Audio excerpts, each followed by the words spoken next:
안녕하세요. 오늘도 사은살롱을 찾아주셔서 감사합니다. 저는 베이커리 카페를 운영하고 있는 초등학생 딸아이 엄마입니다. 일과 육아를 병행하며 아이를 키우는 게 꽤나 벅차긴 하지만 나름대로 그 안에서 소소한 행복과 살아갈 힘을 찾아서 열심히 살고 있답니다. 그래도 딸아이에겐 왠지 항상 미안한 마음이 드는 건 어쩔 수 없나 봐요. 남편과 이혼하는 바람에 한 달에 한 번쯤이나 아빠를 만날 수 있거든요. 솔직히 같이 살 때는 딸아이를 쳐다도 안 봤던 남편이지만 그래도 애한텐 아빠는 아빠인지 만나는 날을 기대하는 눈치더라고요. 보통 아이가 있으면 참고 살라고들 말하지만 그게 안 됐어요. 저 혼자만 상처받았다면 참았을지도 모르겠네요. 하지만 남편이 상처 입힌 사람은 저뿐만이 아니었어요. 딸만큼이나 제게 소중한 저희 친정엄마에게 참 못되게 굴었거든요. 처음엔 당연히 참아보려고 했죠. 변화를 지독히 싫어하는 제가 기껏 일궈놓은 가정을 포기하고 다른 삶을 찾아간다는 건 다시 태어나는 것과 다름없는 도전이었거든요. 결과적으로 용기를 내어 그 도전을 한 것에 대해 전혀 후회하지 않아요. 당시엔 모르고 있었던 남편의 더 큰 배신을 알게 된 건 물론이고 거짓말처럼 이혼하고 나서 제 인생은 더 잘 풀리기 시작했거든요. 남편과는 고등학교 3학년 수험생 시절에 처음 만나게 되었어요. 연애를 시작하기 좋은 시기는 아니었죠. 그래도 서로 가장 마음이 힘들었을 시절에 만나 의지도 참 많이 했고 지금 생각해도 웃음 나는 추억도 많이 만들었네요. 덕분에 남편은 한 번에 원하는 대학에 붙지 못했지만요. 남편이 재수를 하면서 한 번 헤어지게 됐고 1년 뒤 남편이 대학을 붙으면서 다시 만나게 되었어요. 그땐 서로 미래를 위해 잠깐 헤어졌던 거라 그때의 만남이 이렇게 오래 이어질 줄은 아마 둘 다 몰랐을 거예요. 연애 스타일이 잘 맞아서인지 만나는 동안 시간이 정말 빨리 흘렀어요. 정신 차려보니 20대를 거의 같이 보냈고 30대를 앞두고 있을 쯤 결혼 이야기가 오갔죠. 뭣도 모르던 어린 시절부터 함께 하다 보니 이젠 연인이라기보단 가족처럼 느껴졌고 남편이 아닌 다른 사람과 연애 혹은 결혼을 한다는 게 상상조차 가지 않았어요. 굳이 긴 말하지 않아도 당연히 서로가 서로에게 결혼 상대였고 남편의 부모님과도 이미 대학생 때부터 교류를 하기 시작해 가족 같은 사이라고 느꼈어요. 그렇게 자연스럽게 결혼을 하게 됐죠. 결혼하는 과정에도 뭐 하나 큰 잡음이 없었어요. 저는 아빠가 일찍 돌아가셔서 사춘기 시절부터는 오로지 엄마 손에서 컸는데 그것 때문에 결혼할 때 웬만하면 엄마께 손을 벌리지 않으려고 했어요. 그런데 엄마께서는 제가 언젠가 결혼할 날을 위해 대비해 놓으신 듯 생각보다 많은 지원을 해주셨어요. 한부모 가정에서 컸다고 무시당하지 않으려면 엄마가 시집 보낼 때 이 정도는 해줘야지. 우리 딸 시집가서 기죽는 꼴은 못 본다. 에이 엄마, 시부모님이랑 같이 식사하고 같이 보낸 시간이 얼만데요. 그러실 분들도 아니시고 만날 때마다 잘 챙겨주세요. 그래도 사람 일은 모르는 거야. 아무리 잘해줘도 결혼할 때 양가에서 어떻게 해주느냐에 따라 또 달라지는 게 사람 마음이다. 부족하게 해서 좋을 거 하나도 없어. 걱정 안 하셔도 되는데 신경 써주셔서 감사해요 엄마. 엄마께서는 혼수 넉넉하게 좋은 것들로 준비해 주셨고 중고차를 구입해서 쓰고 있던 남편 차도 새 차로 바꿔주셨어요. 장모님, 차까지는 안 해주셔도 되는데 정말 감사합니다. 차 바꾸는 건 멀었다고 생각했는데 너무 마음에 들어요. 마음에 든다면 다행이네. 결혼하면 모든 게 새로운 출발인데 좋은 차를 타야 좋은 곳으로 데려가 주지 않겠니? 뛸 듯이 기뻐하는 남편을 보며 엄마는 흐뭇하게 웃어주셨어요. 그 모습을 보니 정말 우리가 가족이 되었다는 사실에 실감이 나서 마음이 뭉클해지더라고요. 솔직히 장모님이 차까지 바꿔주실 줄은 몰랐는데 엄청 놀랐어. 너무 감사하다. 그러니까 그렇게까지 안 해도 되는데 하나뿐인 딸 간다고 챙겨주시는 게 느껴져서 울컥했어. 앞으로도 잘해드리자. 말이라고. 이렇게 잘해주시는데 당연히 우리가 장모님 챙겨드려야지. 그땐 감동받아서 하는 말인 줄 알았는데 결혼 후에야 그 말의 진정한 의미를 깨달았어요. 잘해주시는데 챙겨드려야지 라는 말은 정말 조건부였다는 걸요. 결혼하고 신혼 때까지만 해도 남편은 친정엄마께 최선을 다했어요. 매 가족 행사 때마다 빠짐없이 참석하고 좋은 식당을 예약하고 엄마께 잘해드리려고 했었죠. 그 모습을 보니 참 고맙고 기뻤어요. 사실 연애 때는 저와는 달리 남편이 친정엄마를 잘 만나지 않으려고 해서 걱정이 많았었거든요. 여보, 이렇게 잘 지낼 거면서 우리 연애할 때는 왜 엄마랑 안 만났어? 그때는 그냥 부끄러웠지. 알잖아, 내가 난 많이 가리는 거. 특히나 어르신들은 불편해서. 그렇게 치면 나는 뭐야? 나는 대학생 때부터 어머님 아버님이랑 인사도 하고 식사도 같이 했는데 우리 엄마 아빠는 널 엄청 예뻐하시잖아. 우리 엄마도 당신 엄청 만나보고 싶어 했는데 오래 사귀는 게 참 예쁘다고. 만났으면 분명히 엄마도 예뻐하셨을 거야. 에이, 그래도 나는 남자고 너는 여잔데 다르지. 이제라도 잘하면 되지. 장기 연애를 하면서 남편에게 유일하게 서운했던 것 하나는 남편의 부모님과 종종 교류하는 저와는 달리 남편은 저희 엄마와 일체 교류가 없었다는 점이었어요.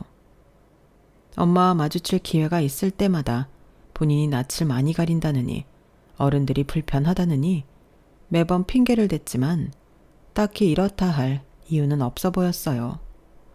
저도 불편하고 낯을 가렸어도 남편의 부모님이라는 생각에 용기를 냈고 잘 보이고 싶어서 노력했던 시간들이 있었으니까요. 하지만 이런 부분은 싸우고 설득한다고 되는 부분은 아니더라고요. 아직 연애 중인데 강요할 수 있는 부분도 아니라고 생각했고요. 그래도 남편이 내심 제가 연애 때 그런 점을 서운해하고 있다는 걸 알고 있긴 해서 결혼하고 나서 엄마께 알아서 싹싹하게 잘하는 게 저를 위한 건 줄로만 알았어요. 결혼하고 가족이 되니 더 노력하고 잘하려고 하는 줄 알았죠. 그게 아니라는 걸 알게 된 계기는 아이를 갖고 나서였어요. 딸을 갖고 괜찮은 산후조리원은 미리 예약을 해둬야 된다는 말을 듣고 남편이 조리원을 알아보던 시기였어요. 친정엄마 생신이라 식사를 하던 도중에 자연스럽게 조리원 이야기가 나왔죠. 산후조리원은 예약했니? 요즘은 조리원이 필수라던데. 네, 걱정 마세요. 제가 알아보고 있습니다, 장모님. 그런데 괜찮은 곳은 확실히 가격대가 높더라고요. 이 사람 좋은 곳 보내려니 등골이 휠 것 같고 또 가격에 맞춰서 보내자니 마음에 걸리는 점들이 있어서 고민이에요. 조금만 더 투자하면 좋은 곳으로 예약할 수 있을 것 같은데 장모님 생각은 어떠세요? 식사를 하다 말고 순간 숟가락질이 동시에 멈췄어요. 남편은 최대한 자연스러운 척 물었지만 뉘앙스상 좀 보태달라는 느낌이었거든요. 엄마 입장에선 결혼할 때 이것저것 많이 도와주셨는데 너무 철판 깔고 저러니 당황스러운 눈치셨어요. 아무리 제가 조리원에 갈 당사자였지만 저도 그렇게 느꼈고요. 여보, 뭘 그런 걸 물어. 그런 건 우리가 알아서 결정해야지. 그래도 장모님 의견도 중요하지. 딸이 갈 조리원인데 민감하게 생각할 수도 있잖아. 우리 둘이 결정해봐야 그냥 가성비 있는 결정밖에 더 하겠어? 그렇게 말하면 엄마가 선뜻 보태주겠다고 나을 줄 알았는데 남편이 한술 더 뜨더라고요. 엄마께 더 이상 부담을 드리고 싶지 않아 안절부절하고 있는데 잠깐의 침묵 끝에 엄마께서 말씀을 꺼내셨어요. 너희 결혼할 때 나도 약간 욕심을 부렸던 터라 지금 그렇게 여유 있는 상황은 아니란다. 결혼 준비까지가 최선이었어. 앞으로는 너희 둘이 힘 합쳐서 잘 살아야 한다. 나한테도 마찬가지고 시댁에도 손 벌리지 말고. 그런 중요한 일은 너희가 서로 의지하고 상의해서 결정해야지. 네? 장모님, 손 벌리겠다는 뜻 아니고요. 정말 순수하게 의견을 물은 거예요. 이런데 무리해서 돈 쓰는 게 맞나 싶어서요. 나야 당연히 딸 몸조리하는 건데 비싼 거 보냈으면 쉽지. 그런데 이렇게 말하면 돈이 없다고 나오는 게 뻔한 순서 아니겠어? 해줄 만큼 해줬는데 부담 주지 않았음 하네. 내심 걱정했던 것과 달리 엄마께선 꽤 냉정하게 나오셨어요. 저로선 안심이었죠. 혹시나 또 도와주시겠다고 할까봐 두려웠거든요. 어찌 보면 당연한 반응이라고 생각했는데 남편의 얼굴이 급격히 어두워졌어요. 거절은 예상 못했는지 수치스러운 표정이더라고요. 그 이후로 급격히 서먹해졌고 평소 늘 살갑게 대하던 남편은 그날 어머니께 인사도 하는 둥 마는 둥 하고 집을 나섰어요. 그땐 저도 기분이 좋지만은 않았지만 이런 감정이 그렇게 길게 갈 거라곤 생각조차 못했어요. 엄마께서 못할 말씀을 하신 건 아니었으니까요. 그런데 남편은 그날 이후로 단단히 자존심이 상했는지 친정 엄마에 대한 태도가 완전히 뒤바뀌더군요. 어머님 그렇게 안 봤는데 사람을 되게 이상하게 만드시네. 내가 언제 손 벌리려고 했나? 그냥 의견만 물은 건데 그렇게 빈대 취급을 하나? 빈대 취급까진 아니었는데 엄마 입장에선 충분히 보태달라는 뜻으로 들릴 수 있지. 그 순간엔 나도 그렇게 느꼈는데 도대체 왜 그렇게 꼬인 건데? 참나. 이런 식으로 나오면 나도 불편해서 뭐 하나 편하게 이야기하겠어? 아무리 남편을 타이르고 설득해도 남편은 그날 일이 꽤나 수치스러웠는지 그 일을 두고두고 이야기했어요. 남편이 친정 엄마께 불만이 생겼을 쯤 시댁에 무슨 이야기를 전한 건지 몰라도 시부모님이 저를 대하시는 태도까지 변하기 시작했어요. 연애 때는 저를 남편과 동등한 관계로 대해주셨어요. 정말 딸처럼 대해주셨다고 해야 할까요? 워낙 어릴 때부터 봤으니 더 그러셨어요. 가끔 반찬 같은 것도 만들어 보내주시고 마주칠 일이 있으면 밥도 사주시면서 잘 챙겨주셨죠. 그런데 정확히 그 시점부터 서서히 차가워지신 게 느껴졌죠. 그러더니 여느 다른 시댁과 다를 바 없어지더라고요. 요즘은 며느리도 손님이더라 하면서 설거지나 청소 같은 건 일절 안 시키셨는데 언젠가부터 슬슬 요구하기 시작하시더라고요. 이제 우리 관계도 예전이랑은 달라졌는데 옛날이랑 똑같이 굴면 안 된다. 이 집안에 며느리로 들어왔으면 며느리답게 행동해야지. 딸 같은 며느리 그런 거 우리도 꿈꿨었는데 말도 안 된다는 건 너도 알지? 시집 온 이상 너도 며느리로서 의무랑 할 일을 다 해줬으면 좋겠구나. 당시에는 갑자기 태도를 달리하시는 이유를 알 수가 없어 답답했어요.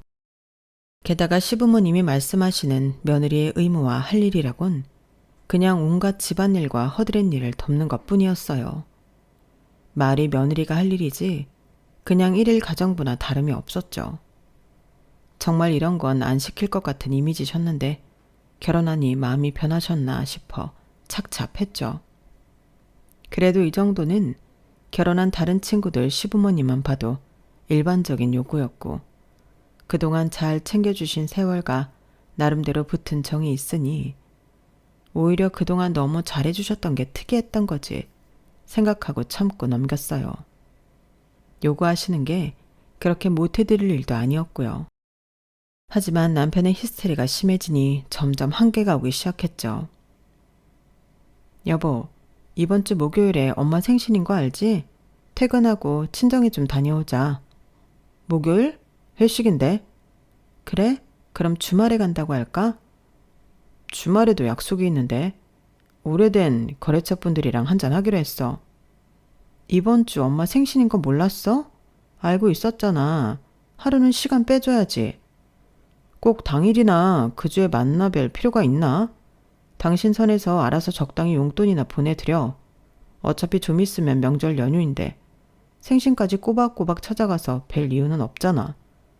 그게 무슨 소리야. 시부모님 생신은 꼬박꼬박 찾아뵀었잖아. 그거야 결혼 초라서 그런 거지. 이제 우리 아기도 있고 사는 것도 더 바빠졌는데 매번 찾아뵙는 건 힘들다고 봐야지. 장모님한텐 알아서 잘 말씀드려. 아니 갑자기 이렇게 말도 없이 뚝 안 찾아뵙는 게 어딨어. 나는 가족이라곤 우리 엄마밖에 없는데 당신 부모님은 두 분 다 챙기면서 우리 엄마만 이렇게 모른 척 하겠다고? 진짜 피곤하게 왜 이래. 그렇게 우리 부모님 두 분 다 챙기는 게 억울해? 그동안 우리 부모님이 당신 챙겨준 것도 생각해야지. 그거 뭐 옛날 일이라 이거야? 다 까먹었어? 우리 엄마 생신 때 한번 찾아뵙자는데 그 얘기까지 왜 나와? 내가 뭐 무리한 요구했어? 원래 하던 거 하자는 거잖아. 그리고 우리 엄마가 당신 왜 못 챙겼는데? 당신이 엄마 만나기 싫다고 그렇게 거부하는데 어떻게 챙기냐고. 그래서 엄마가 결혼할 때 당신 차도 바꿔줬잖아. 시댁이야말로 나한테 그런 거 해준 거 하나라도 있어? 없잖아. 그래, 결국 당신도 우리 집에 바라고 있었던 거네. 백날 잘해줘도 그런 거로 비교나 하고 다 소용없네. 그럼 그냥 이제부터 생신 각자 챙기자. 우리 집 양쪽 부모 다 있어서 2번이나 챙겨야 되는 거 그동안 억울해서 어떻게 참았어? 각자 챙기면 당신이 더 편하니까 됐지? 뭐라고? 어떻게 그래? 아니, 친정엄마 생신 챙겨드리는 게 그렇게 어려워? 나도 내 생활이 있는데 가족 행사 일일이 못 챙겨. 이럴 땐 그냥 당일날 전화드리고 용돈 보내드리는 정도로 끝내는 게 낫지. 당신 친정이 가까운 것도 아니고 어떻게 일일이 쫓아다니냐고. 남편이 하는 말이 하나도 이해가 안 됐어요. 기껏 잘해왔으니 그냥 핑계로만 들렸죠. 갑자기 말 같지도 않은 소리 하면서 친정엄마 생신을 안 챙기려고 하니 저도 화가 나더군요. 그래, 그럼 각자 챙겨. 나도 차라리 그게 편하겠다. 매번 생신 때 가서 노동하는 건 난데 당신이 왜 더 생색내는 건지 도통 이해가 안 간다. 그렇게 그의 엄마 생신은 저 혼자 챙기게 됐어요. 남편이 하도 회식이니 중요한 약속이니 핑계를 대서 아이도 못 맡기고 그 먼 길을 아기를 데리고 운전해서 내려가니 진이 다 빠지더라고요. 아니, 너 혼자 온 거야? 초서방은? 거래처랑 중요한 약속이 있어서 올해는 못 올 것 같대요. 생신 축하드린다고 전해달래요. 아유, 우리 예린이 데리고 오느라고 힘들었겠네. 고생했다. 이럴 줄 알았으면 오지 말라고 하는 건데. 어떻게 그래요, 엄마. 생신인데 같이 맛있는 식사 한 끼 같이 해야죠. 그래도 미안해서 어떡하니. 애도 있는데 내가 괜히 부담 준 것 같네. 무슨 그런 말씀을 하세요. 별일 없으면 당연히 와야죠. 말씀은 그렇게 하시면서도 막상 저와 예린이가 오니 내심 좋아하시는 눈치셨어요. 결혼하기 전까지 엄마랑 살다가 제가 결혼을 하고 혼자 지내고 계시니 늘 어딘가 조금 외로워 보이셨거든요. 그런 모습이 신경 쓰여서라도 이런 날은 절대 혼자 보내시게 할 수 없었어요. 좋아하시는 모습을 보니 혼자 오기 좀 고생스러워도 오기 잘했다는 생각이 들었지만 식사 내내 남편 이야기를 하며 은근히 서운해하는 듯한 느낌이 들어 마음이 무겁기도 했죠. 뭐 어차피 얼마 안 있으면 연휴라 보긴 하겠지만 그래도 조서방도 같이 먹었으면 좋았을 텐데 이 식당 너무 맛있다. 그쵸? 후기 보고 열심히 알아본 곳인데 입맛에 맞으셔서 다행이네요. 엄마 살이 좀 빠졌어요. 많이 드세요. 그래도 이렇게 맛있는 걸 우리끼리만 먹으니 조서방한테 너무 미안하네. 다음에는 꼭 같이 오자. 맛있는 걸 먹으니까 어쩔 수 없이 사위 생각이 나네. 엄마는 거창한 생일 선물 같은 건 바라지 않으니까 너희가 시간 내서 보러 와줬으면 좋겠다. 그게 엄마한테는 최고의 선물이야.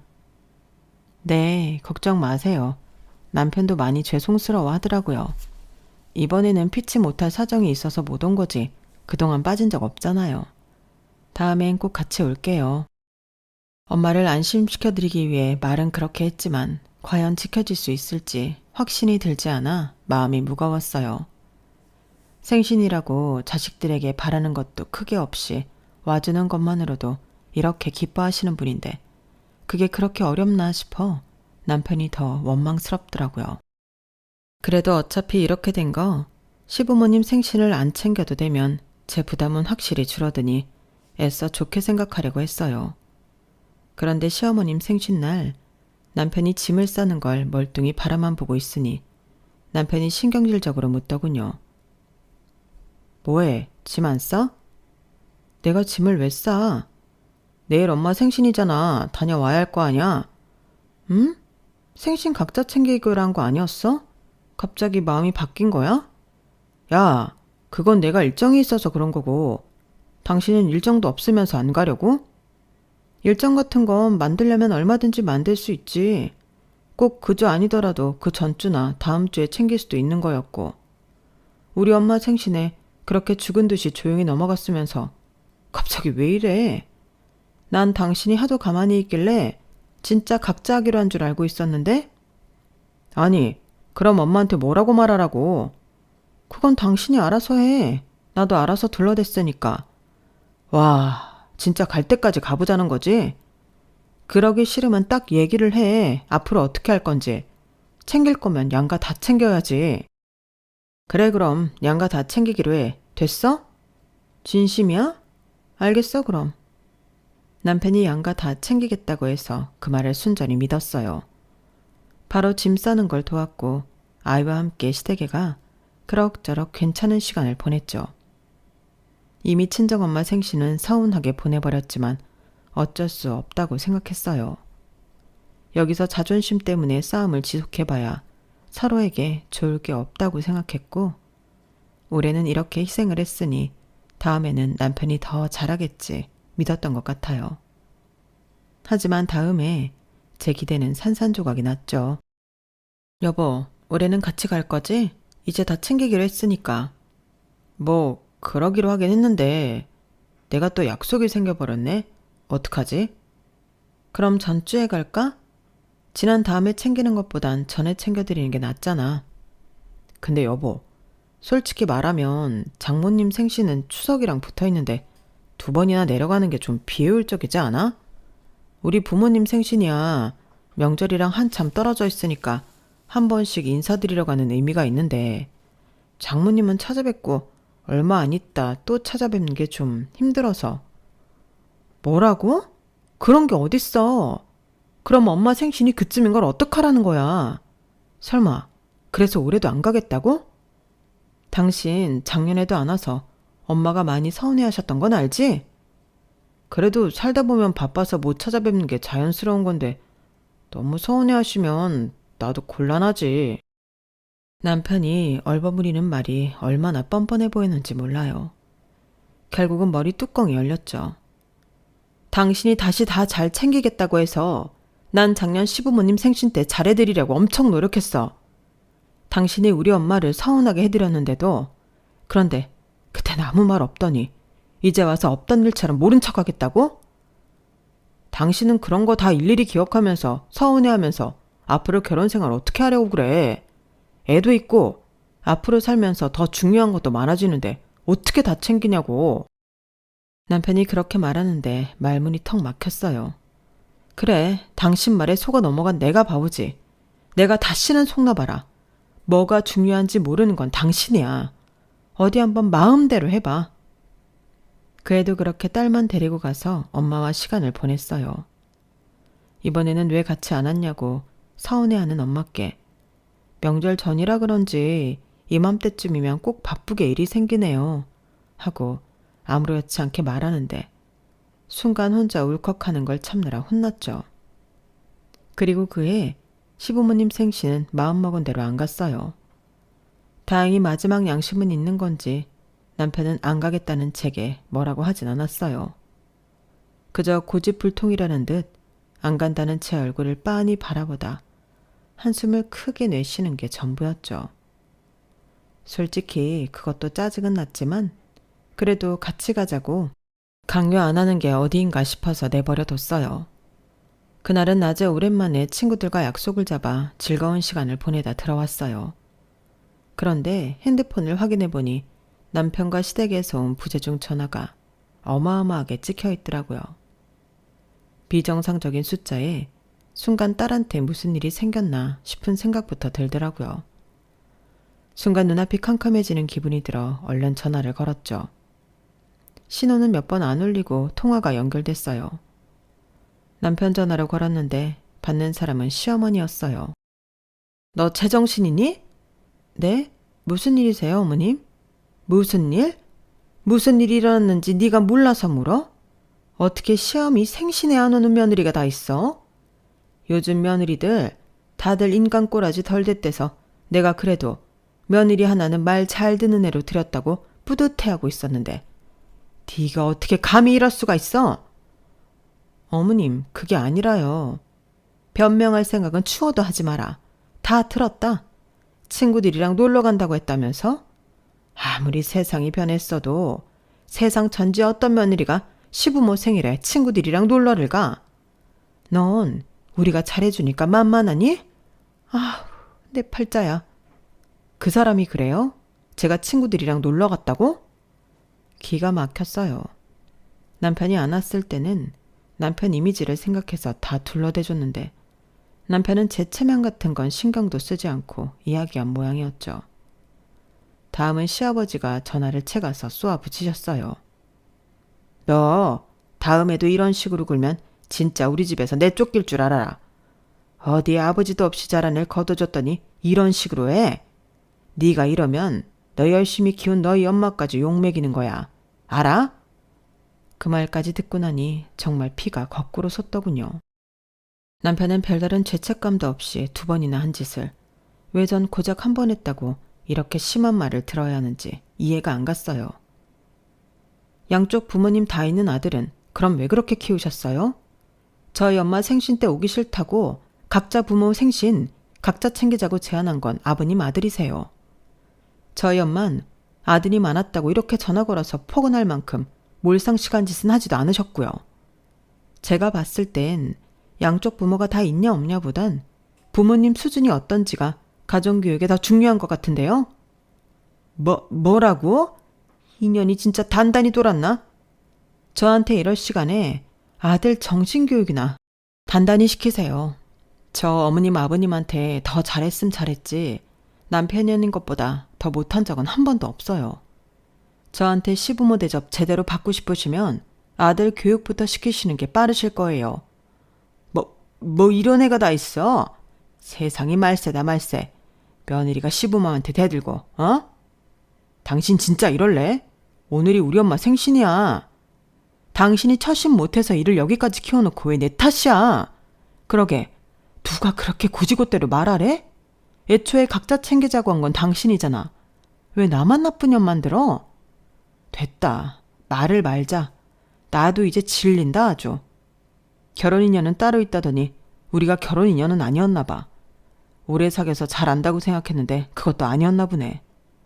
요즘 당신 하는 거 보면 내가 알던 그 착하고 순수했던 사람 맞나? 낯설다고.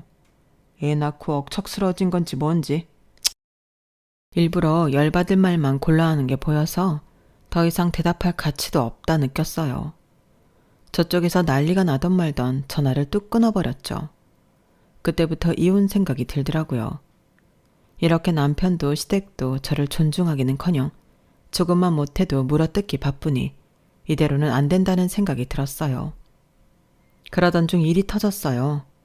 엄마께서 갑작스러운 뇌출혈로 쓰러졌다는 이야기를 듣고 정신없이 병원으로 향했죠. 정말 제정신이 아니었어요.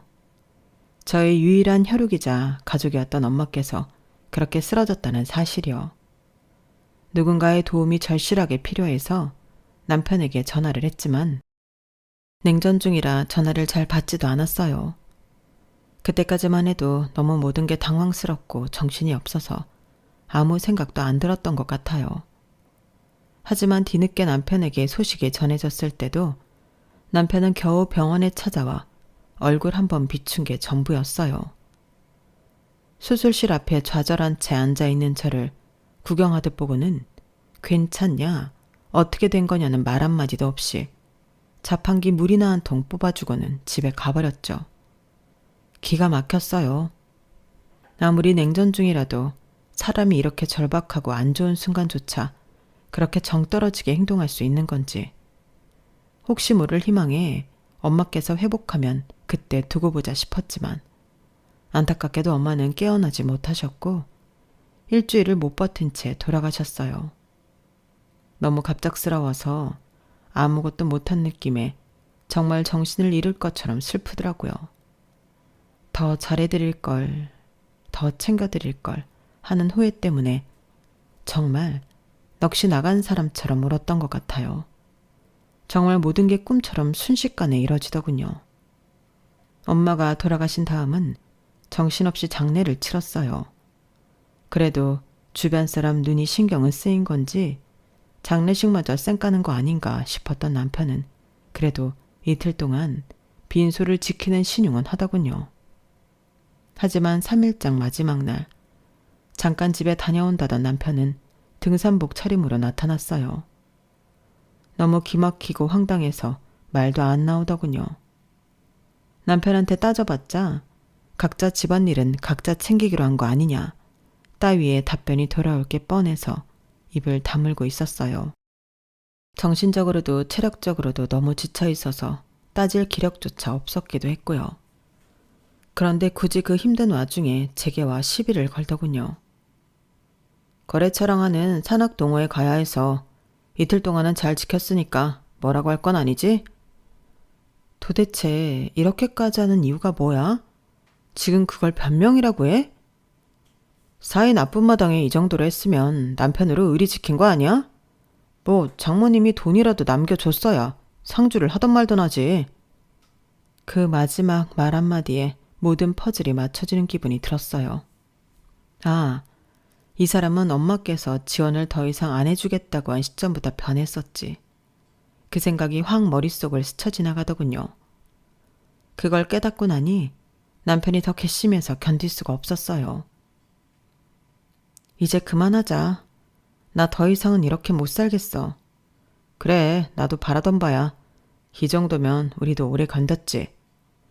자존심이 워낙 센 인간이라 노발대발이라도 할 줄 알았는데 의외로 덤덤하게 받아들이더군요. 마치 그 말만을 기다려온 사람처럼요. 차라리 잘된 일이라고 생각했어요.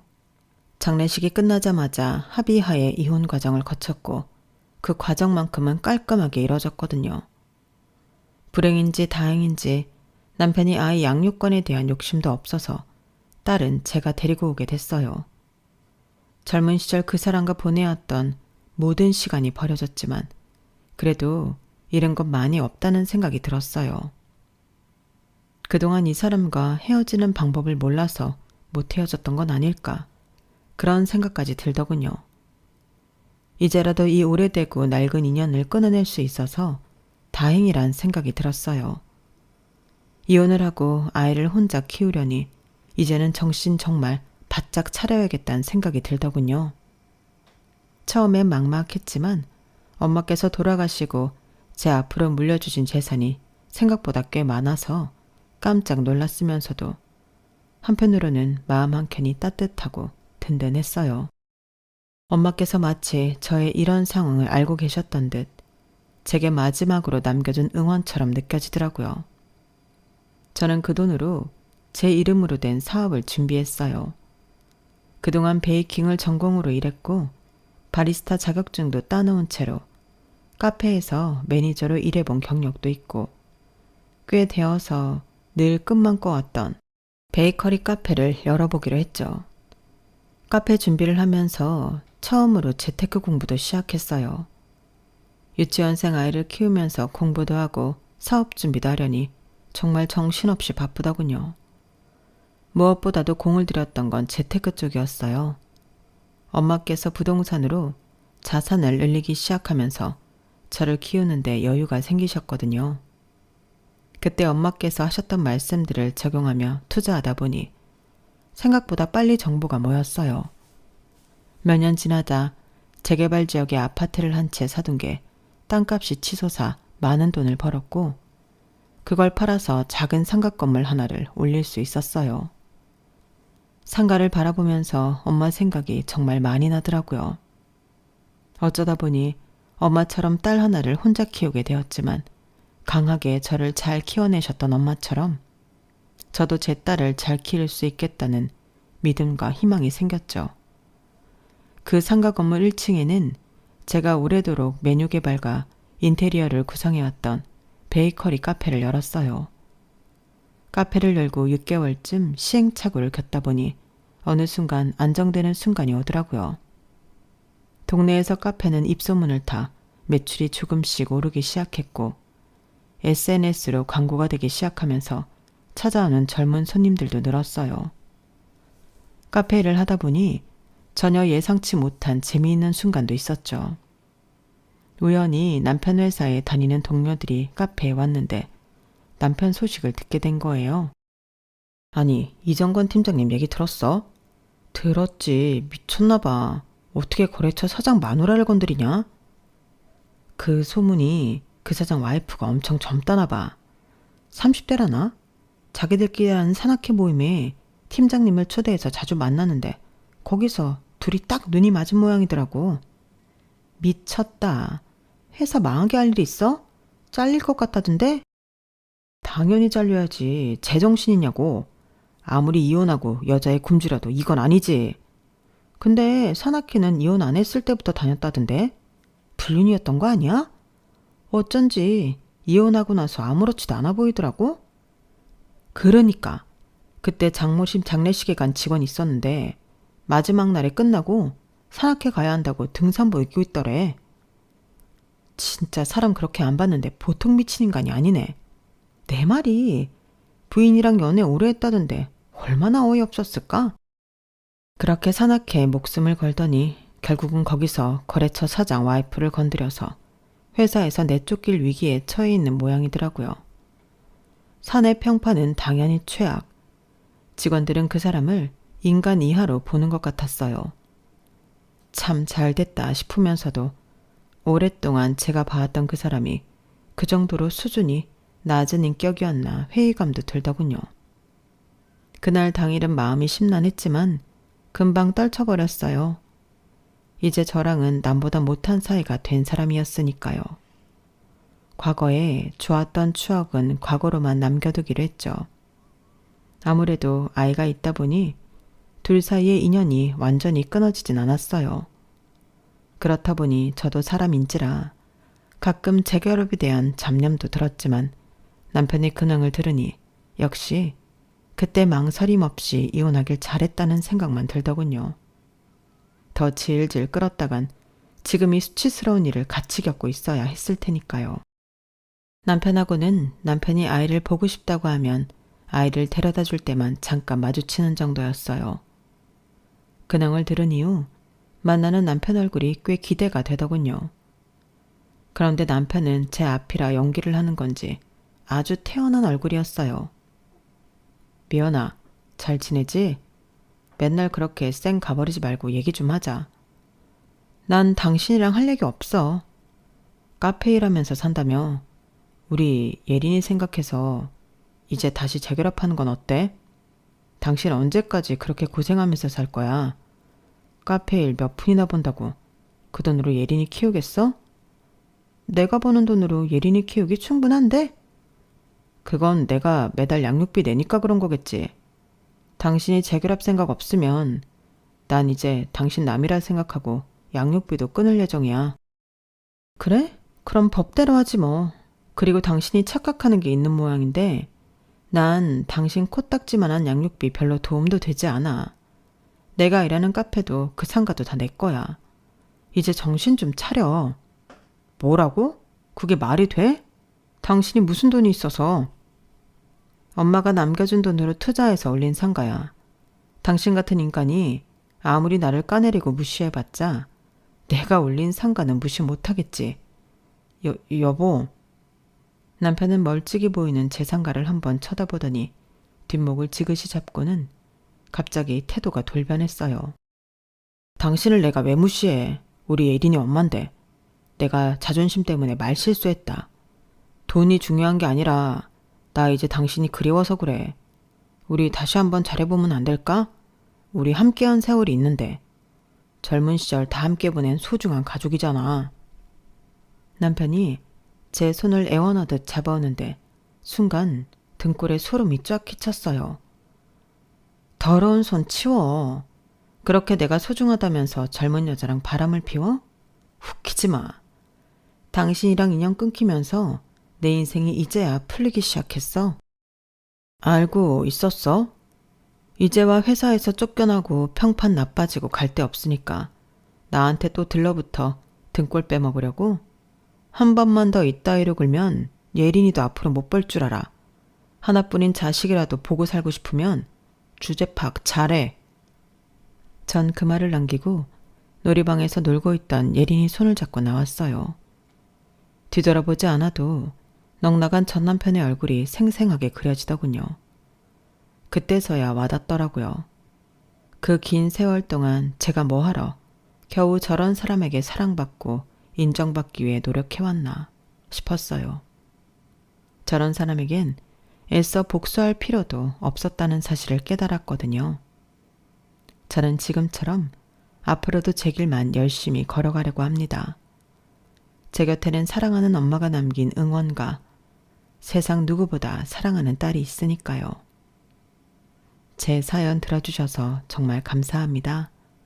다들 건강하시고 정말 행복하세요. 여러분, 사연 댓글에 응원과 현명한 조언 부탁드려요. 좋아요와 구독은 저에게 큰 힘이 됩니다. 오늘도 좋은 일 가득하세요.